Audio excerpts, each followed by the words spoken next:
जय हिंद प्यारे बच्चों, सुप्रभात सभी को। ये प्यारे बच्चों देखिएगा, लेसन प्लान 4 है। ठीक, विद्यालय का नाम लिख लीजिएगा। कक्षा 9th है, विषय अर्थशास्त्र का है। कालांश आप अपने अनुसार जो कालांश लगा हुआ है उसको लिखेंगे। अवधि 30 मिनट की टीचिंग है। दिनांक आप लिख लीजिएगा। प्रकरण है संसाधन के रूप में लोग। ठीक है, तो सामान्य उद्देश्य बनेगा प्यारे बच्चों। सामान्य उद्देश्य बनाना आपको बताया ही है कि विषय से संबंधित सामान्य उद्देश्य बनाए जाते हैं। तो यहाँ क्योंकि इसके पूर्व में आपने बहुत सारे सामान्य उद्देश्य का निर्धारण कर लिया है, लगभग 10 से 12 सामान्य उद्देश्य निर्धारित किए हुए हैं। तो यहाँ पर सामान्य रूप से 5-6 निर्धारित किया गया है। तो विद्यार्थियों में अर्थशास्त्र के प्रति रुचि जागृत करना, ठीक, फिर विद्यार्थियों की अर्थशास्त्र में कल्पना शक्ति का विकास करना, विद्यार्थियों की अर्थशास्त्र में तर्क शक्ति का विकास करना, विद्यार्थियों को अर्थव्यवस्था की समस्या के बारे में अवगत कराना उनको, फिर विद्यार्थियों को अर्थव्यवस्था विषय संबंधी शब्दावली का विकास कराना, विद्यार्थियों को अर्थशास्त्र विषय के क्षेत्रों से अवगत कराना। ठीक है, ये सामान्य उद्देश्य बनेगा प्यारे बच्चों। अब सामान्य उद्देश्य बनाने के पश्चात ये क्योंकि विषय से संबंधित होता है, अब उसके पश्चात आप लोग विशिष्ट उद्देश्य का निर्धारण करेंगे। तो विशिष्ट उद्देश्य जो होता है प्यारे बच्चों, इसमें 2-3 कैटेगरी होती है। तो पहला जो है ज्ञानात्मक स्तर पर उद्देश्य का निर्धारण करेंगे।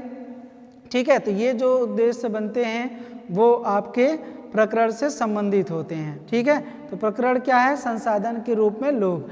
अब जो बनेगा संसाधन से संबंधित बनेगा।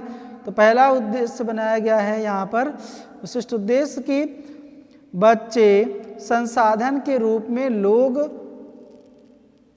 का अर्थ जान सकेंगे। ठीक है, क्योंकि ये टॉपिक का नाम है तो का अर्थ बच्चे जान पाएंगे। बच्चे प्राथमिक एवं द्वितीय क्षेत्र का प्रत्यास्मरण कर सकेंगे कि प्राथमिक क्षेत्र कौन सा होता है, द्वितीय क्षेत्र क्या होता है, इसका प्रत्यास्मरण बच्चे कर सकेंगे। ठीक, बच्चे बाजार क्रियाएं गैर बाजार क्रियाओं का अर्थ बता सकेंगे। ठीक है, अब उसके पश्चात हम लोग बोधात्मक स्तर पर उद्देश्य का निर्धारण करेंगे। तो बच्चे तृतीयक क्षेत्र की सूची बना सकेंगे। ठीक है, ये हो गया। फिर छात्र विभिन्न क्षेत्रों के बीच अंतर कर सकेंगे। विभिन्न क्षेत्र का मतलब ये हो गया कि जैसे बाजार क्रियाएं ले लिया गया, गैर बाजार क्रियाएं ले लिया गया, तो उन दोनों में बच्चे अंतर कर सकेंगे। ठीक है, अब उसके पश्चात प्यारे बच्चों तीसरा है कि छात्र आर्थिक क्रियाओं की व्याख्या कर सकेंगे। तो यहाँ पर बच्चा जो होता है वो व्याख्या करना भी उसको आ जाता है जिस शब्द के बारे में बच्चों को बताया जा रहा है। ठीक, प्रयोगात्मक स्तर पर उद्देश्य का निर्धारण करेंगे कि छात्र अपने दैनिक जीवन में प्राथमिक क्षेत्र में काम करेगा। तो प्राथमिक क्षेत्र में जितने भी कार्य होते हैं वो बच्चे कर सकेंगे। यहाँ पर तो क्रिया से रिलेटेड बच्चों को काम करने पर जोर दिया जा रहा है। यहाँ पर छात्र तृतीय क्षेत्रों का लाभ ले सकेगा।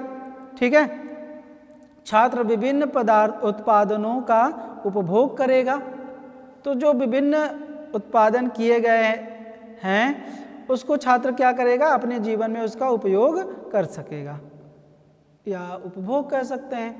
ठीक, सहायक सामग्री क्या होगी? तो सहायक सामग्री में प्राथमिक, द्वितीयक, तृतीयक क्षेत्रों से रिलेटेड चित्र का निर्माण किया गया है। लपेट चैम्पट है, पॉइंटर है, जो कि सहायक सामग्री के रूप में प्रयोग की जा रही है।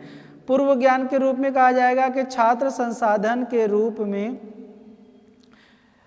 लोग के बारे में सामान्य जानकारी रखते हैं। ठीक है, तो जो विषय पढ़ाया जा रहा है उसके बारे में बच्चा कुछ न कुछ जानकारी पहले से रखता है। अब टीचर बताएगा तो उसकी जानकारी और भी बढ़ेगी। तो ये पूर्व ज्ञान हम मान के चलते हैं कि बच्चा उसके बारे में कुछ न कुछ जानता है।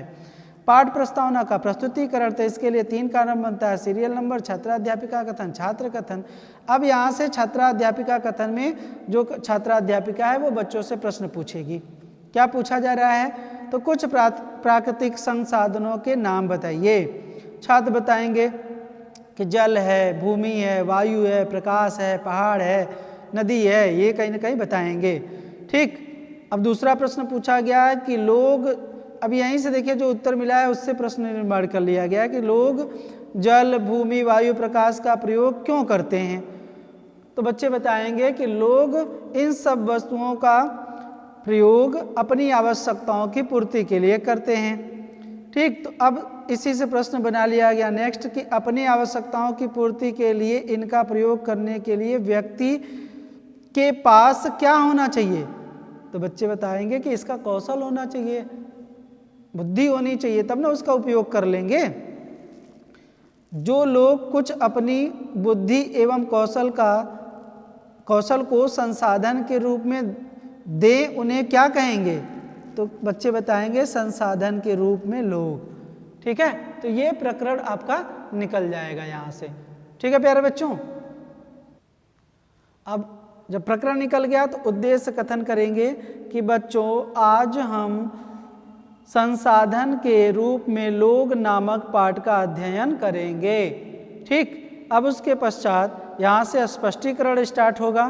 तो स्पष्टीकरण की जब सारणी आप लिखेंगे अपने फाइल में तो सबसे पहले कॉलम बनेगा शिक्षण बिंदु का, फिर उसके बाद छात्राध्यापिका कथन का, फिर छात्र कथन का, फिर शिक्षण विधि, और इसी में हमने बनवा दिया है सहायक सामग्री का भी। तो जिस सहायक सामग्री का प्रयोग किया जा रहा है यहाँ पे चित्र उसका चिपका देंगे, बना देंगे। ठीक है, तो यहाँ पर विकासात्मक प्रश्न पूछा गया है पहले बच्चों का प्रीवियस नॉलेज चेक करने के लिए कि उसके बारे में क्या जानते हैं क्या नहीं जानते हैं ये पता करने के लिए, और पाठ को आगे गति प्रदान करने के लिए विकासात्मक प्रश्न पूछे जाते हैं। तो जो मेन टॉपिक से रिलेटेड ही है प्रश्न पूछ लिया गया है कि संसाधन के रूप में लोग से क्या समझते हैं। बच्चे मौन हो जाएंगे। ठीक है, या फिर कुछ न कुछ जानते हैं तो बता सकते हैं वो। तो अब इसका विस्तार पूर्वक वर्णन टीचर करेगा। तो ये क्या था, प्रश्नीकरण विधि थी जिसका प्रयोग किया गया। तो अब जो मूल टॉपिक पढ़ाना चाहता है टीचर उसको शिक्षण बिंदु में लिखेगा, संसाधन के रूप में लोग, इसका अर्थ बताया जाएगा। तो संसाधन के रूप में लोग से तात्पर्य यह है कि संसाधन के रूप में लोगों के कौशल व क्षमता का उपयोग करना। जब इस कौशल व क्षमता को शिक्षा, प्रशिक्षण एवं चिकित्सा सेवाओं में निवेश किया जाता है तो इसे मानव पूंजी कहा जाता है। अर्थात मानव पूंजी कौशल एवं उनमें निहित उत्पादन के ज्ञान का भंडार है। ये अपनी फाइल पे छात्र लिखेगा। किसमें लिखेगा, तो छात्राध्यापिका कथन में ये लिखा जाएगा। छात्र क्या करेंगे, तो छात्र इस व्याख्या को ध्यानपूर्वक सुनेंगे। यहाँ पे लिखिएगा व्याख्यान। ठीक है, व्याख्यान है तो यहाँ पे लिखना पड़ेगा आपको। विधि कौन सी है, तो व्याख्यान विधि है। ठीक है, अब इसी व्याख्या से संबंधित छात्र क्या करेगा, समझ में आया कि नहीं समझ में आया ये चेक करने के लिए, छात्रों का सहभागिता लेने के लिए, छात्रों का अपनी ओर ध्यान आकर्षित करने के लिए बीच बीच में क्या किए जाते हैं, बोध प्रश्न पूछे जाते हैं। ठीक है, तो बोध प्रश्न पूछ लिया गया। संसाधन के रूप में लोग का अर्थ क्या है। अब बच्चे बताएंगे, उत्तर देंगे कि लोगों के कौशल व क्षमता का संसाधन की तरह उपयोग ना। विधि कौन सी है, तो प्रश्नोत्तर विधि है। अब दूसरा यहाँ से प्रश्न पूछा जा रहा है प्यारे बच्चों कि मानव पूंजी क्या है। बच्चे बताएंगे मानव के कौशल व क्षमता का शिक्षा चिकित्सा में निवेश ही मानव पूंजी है। ठीक है, तो ये प्यारे बच्चों कहीं ना कहीं आपका प्रश्न का उत्तर बच्चों ने दिया। तो इस तरीके से बीच बीच में एक दो आप क्या करेंगे, बोध प्रश्न पूछ लेंगे। ध्यान दीजिएगा प्यारे बच्चों। अब उसके पश्चात कॉलम सेम रहेगा, शिक्षण बिंदु, छात्राध्यापिका कथन, छात्र कथन और शिक्षण विधि। तो अब इसमें दूसरी जो है पुरुषों एवं महिलाओं का आर्थिक क्रियाकलाप का अर्थ बताया जा रहा है कि कौन कौन से क्रियाकलाप करते हैं। तो वह स्पष्टीकरण किया जा रहा है देखिए टीचर के द्वारा। तो वे क्रियाएं जो धन के लेन देन से जुड़ी होती हैं आर्थिक क्रियाएं कहलाती हैं। ये छात्राध्यापक या छात्राध्यापिका बताएगा। जैसे विजय मछलियां बेचता है और अनुज एक क्या लिखा हुआ है, प्राइवेट कंपनी में नौकरी करता है। ठीक है, अब कौन से क्षेत्र हैं वो बताया जाएगा।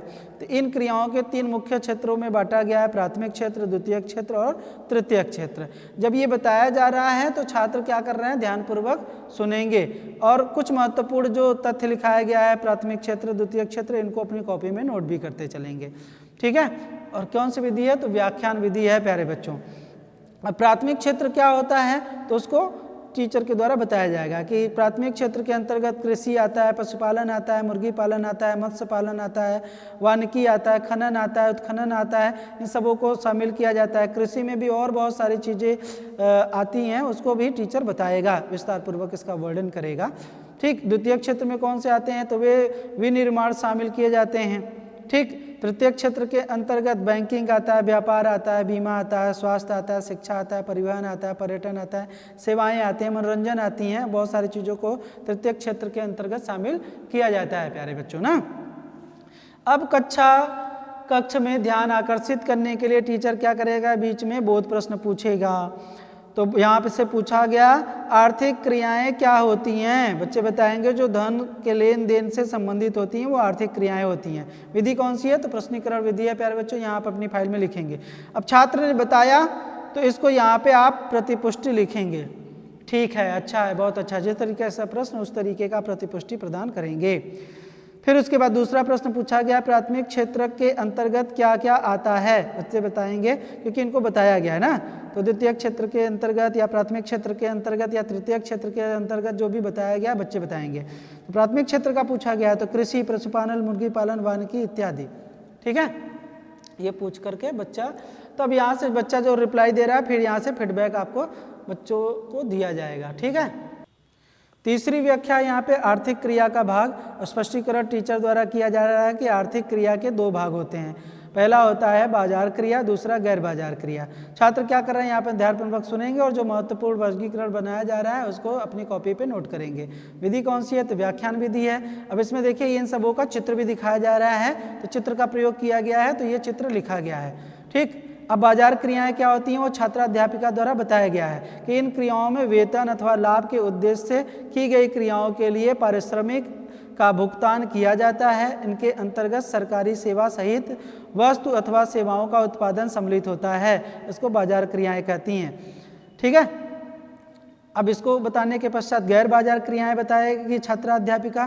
तो इन क्रियाओं का अभिप्राय स्व उपभोग के लिए उत्पादन है। इन क्रियाओं में प्राथमिक उत्पादन का उपभोग एवं प्रसंस्करण व अचलन संपत्तियों की स्वलेखा उत्पादन आता है इसके अंतर्गत। ठीक है, तो यहाँ भी अपनी कॉपी पे जो लिखा गया है, छात्र जो है जो महत्वपूर्ण चीज़ें बताई जा रही हैं उसको अपनी कॉपी पे नोट करता चलेगा। ठीक, अब यहाँ से बोध प्रश्न पूछ लिया जाएगा जो बच्चों ने सीखा है। बाजार क्रियाएं क्या होती हैं छात्र यहाँ पे बताएंगे। आर्थिक क्रियाएं कौन कौन से हैं से भाग से है वो छात्र, ये प्रश्न पूछा गया, छात्र इसको बताएंगे, प्रश्नीकरण विधि है। ठीक है, तो यहाँ से आप सारी चीज़ें नोट कर लीजिए, इसी तरीके से लेसन प्लान का निर्माण होगा। अब प्यारे बच्चों, इतना पढ़ाने के पश्चात लगभग 3 व्याख्या दिया गया है। 3 व्याख्या देने के पश्चात अब मूल्यांकन प्रश्न बच्चों से पूछ लिया जाएगा। उसके लिए निर्माण देखिए, रिक्त स्थान की पूर्ति वाला बना हुआ है, ट्रू फॉल्स का बना हुआ है, और गैर बाजार क्रियाओं से क्या समझते हैं ये बच्चों को विचार अपने व्यक्त करने, ऐसे भी प्रश्न बनाए गए हैं। तो आप यहाँ से 3-4 प्रश्नों का, 4 से 5 प्रश्नों का भी निर्माण आप यहाँ से कर लेंगे। निरीक्षण कार्य तो यहाँ पे लिखना पड़ेगा आप अपने फाइल में कि जब छात्र लिख रहे थे तब छात्राध्यापिका द्वारा कक्ष में घूम घूम कर निरीक्षण कार्य किया गया। ठीक है, गृह कार्य, यहाँ से गृह कार्य देखिए, रिक्त स्थान वाले पूर्ति वाले प्रश्न भी निर्माण कर सकते हैं आप, मिलान वाले प्रश्नों का निर्माण कर सकते हैं। ठीक है, या फिर बच्चों को अपने से उत्तर देने के लिए भी आप यहाँ से लिख सकते हैं। तो ऐसे ही प्रश्नों का निर्माण यहाँ से कम बच्चा गृह कार्य में 4 से 5 आपको देना पड़ेगा। और गृह कार्य देते समय ये ध्यान रखिएगा कि जो हमने पाठ्य प्रश्न पूछे हैं, जो बच्चे उत्तर दिए हैं, वो प्रश्न आप गृह कार्य में बच्चों को नहीं देंगे। गृह कार्य आप अपने से निर्माण करके बच्चों को देंगे ताकि घर पर जा करके वो भी सोच समझ करके तर्क वितर्क करके उसका उत्तर लिख कर लेके आएँ। किताबों में से ही आप गृह कार्य मत दीजिएगा। गृह कार्य जो होता है वो टीचर अपने से प्रश्नों का निर्माण करके गृह कार्य देता है। तो देखिए आर्थिक क्रियाओं के तीनों क्षेत्रों को लिख करके लाना है, यहाँ पे लिखना पड़ेगा कि अपने शब्दों में लिख करके लाना है, ठीक है। तो ऐसे प्रश्नों का आप निर्माण यहाँ पे प्यारे बच्चों करेंगे। तो ये था आप लोगों का अर्थशास्त्र विषय का संपूर्ण लेसन प्लान। प्यारे बच्चों आप आसानी से अर्थशास्त्र विषय का संपूर्ण लेसन प्लान बना सकते हैं इसी आधार पर, ठीक है। धन्यवाद।